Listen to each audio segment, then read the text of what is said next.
Assalamualaikum warahmatullahi wabarakatuh.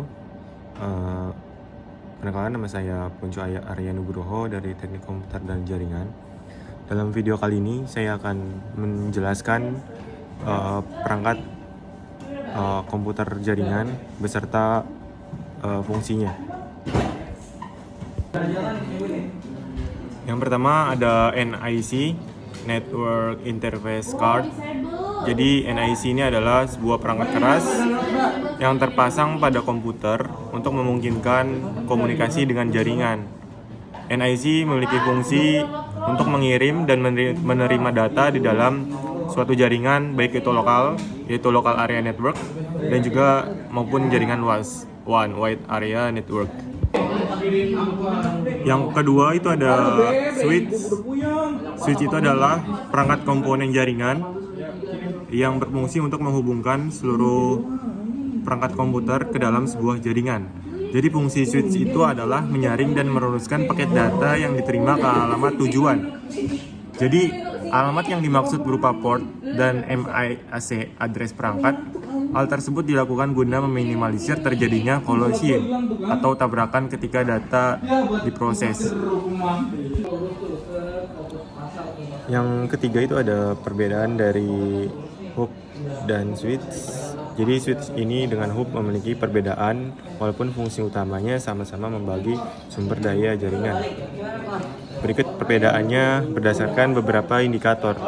Yang pertama ada sistem transmisi. Switch mentransmisikan paket data sesuai permintaan dari komputer yang membutuhkan paket data tersebut. Sedangkan hub mentransmisikan paket data yang masuk ke semua komputer yang terhubung dengan jaringan yang sama. Yang kedua, ada kecepatan transfer data.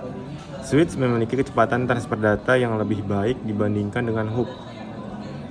Switch mampu melakukan prioritas transmisi data dari alamat MAC, Media Access Control, yang akan dituju, sehingga mampu mentransmisikan paket data lebih cepat daripada hub yang hanya menyebarkan paket data ke seluruh komputer yang terhubung ke dalam jaringannya. Lalu dari segi keamanan, hub memiliki tingkat keamanan lebih rendah daripada switch. Switch memakai sistem seleksi terhadap komputer yang terhubung dengannya berupa alamat MAC, Media Access Control. Hal ini memungkinkan pemblokiran pada alamat MAC yang menimbulkan masalah jaringan. Yang keempat ada perbedaan switch yang unmanageable dan manageable. Jadi switch memiliki 3 perbedaan dari sisi unmanageable dan juga manage. Yang pertama itu ada fitur monitoring. Pada manage switch terdapat fitur monitoring yang berguna untuk melakukan konfigurasi IP address dan mengecek transfer data melalui IP address, protokol SNMP dan lainnya. Sementara yang unmanaged switch tidak memiliki keunggulan tersebut, sehingga pengecekan hanya dapat dilakukan untuk memastikan data yang dikirim telah sampai di tujuan ataupun sebaliknya. Lalu yang kedua ada network redundancy. Network redundancy ini menyediakan jalur cadangan selain jalur utamanya.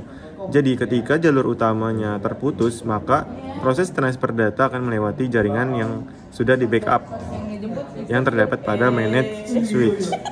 Lalu yang terakhir adalah pengelolaan lalu lintas datanya. Nah, jika Anda menggunakan unmanaged switch, tidak ada pengelolaan prioritas lalu lintas data. Semua jenis data diperlakukan dengan sama, baik yang urgen maupun yang tidak urgen. Dengan demikian, menggunakan managed switch, Anda bisa mengatur jenis data yang ingin dikirim terlebih dahulu. Lalu yang kelima ada fungsi router. Jadi router ini fungsinya meneruskan paket data ke alamat IP tujuan yang berbeda untuk mengontrol aliran lalu lintas jaringan. Jadi router ini menerima, mengevaluasi dan meneruskan paket data antar jaringan. Beberapa perangkat dapat terhubung ke koneksi internet yang sama. Itu adalah berkat router tersebut. Lalu yang keenam itu ada fungsi access point. Jadi fungsinya itu adalah untuk mengirim ataupun menerima data yang berasal dari adapter wireless. Jadi access point ini terdapat pada wireless adapter yang bentuknya yang bisa kita pakai sehari-hari di WiFi ataupun yang disebut dengan WLAN, wireless local area network.